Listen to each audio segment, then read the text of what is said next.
ഇതിനൊരു സിബ് പിടിപ്പിച്ചിട്ട് വരാം. വേഗം വരണം. പനമുട്ടാതെ. കൃഷ്ണൻകുട്ടിയെ, ഇതിന്റെ കൈ ഒന്ന് തുന്നിയ വേഗം. എന്ത് പറ്റി? അതിർത്തി തർക്കം. ഞാൻ എന്റെ തറവാട്ടിലെ അവകാശത്തിൽ ചെന്നേ പിടിയായി വലിയായി ഒടുവിൽ ഇങ്ങനെയൊക്കെ. അയ്യോ, അത് തീർന്നില്ലേ? എവിടെ തീരാൻ? ഇതാണ് ഞങ്ങളുടെ മൊത്തം പറമ്പ്. 48 സെന്റ് ചില്ലുവാനം. ചില്ലാനെന്ന് വെച്ചാൽ 6 ലിങ്സ് വരും. ഇതാണ് കിഴക്കേ അതിരി. നമ്മുടെ ബാലഞ്ചന്റെ വീടിന്റെ. അതെ. അതിലേ ഒരു 20 സെന്റ് സ്ഥലം ഇങ്ങനെ അമ്മനെ പറ്റി ചേട്ടന്മാരെ എഴുതി വാങ്ങിച്ചു. വില്ലന്മാരെ.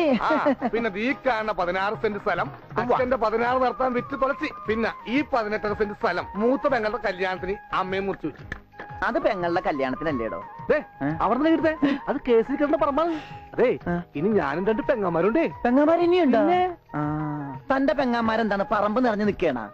അവർക്കുള്ള വീതം പെങ്ങന്മാർക്കുള്ളത് അതവിടെ ഇരിക്കട്ടെ. പിന്നെ എനിക്കുള്ളതാണ് 8 സെന്റ്. അപ്പൊ ഒരു 6 ലിങ്സ് കാണും. 6 ലിങ്സ് വഴിക്ക് പോയില്ലേ? ഓ, വഴി വഴി വഴി. അത് മാറ്റി.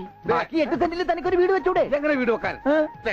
എന്താ എന്തേത്? കുളം. 6 സെന്റ് കുളം അല്ലേ? അയ്യോ, കുളമാണെങ്കിൽ പിന്നെ അവിടെ എങ്ങനെയാ വീട് വെക്കുന്നത്? കുളത്തിൽ എങ്ങനെ വീട് വെക്കുന്നു ഞാൻ ചോദിച്ചതിനെ ചേട്ടന്മാരുടെ തല്ലി ആവശ്യത്തേക്ക്. 5 സെന്റ് വഴി, ഇത് ചില്ലുവാനും. അതൊക്കെ വീട്.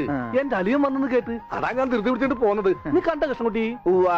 എങ്ങനെ വില ഗതിയും പിടിച്ചാണ് വന്നേക്കണത്? പിന്നെ വലിയ നിലയിലല്ലേ? എന്താ ബിസിനസ്? എക്സ്പോർട്ടിങ്.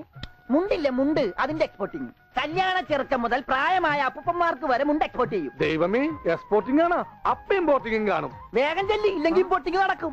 മുണ്ടാ. അപ്പൊ ശരി എന്നാൽ വനജേ, വണ്ടി വിട്ടേ.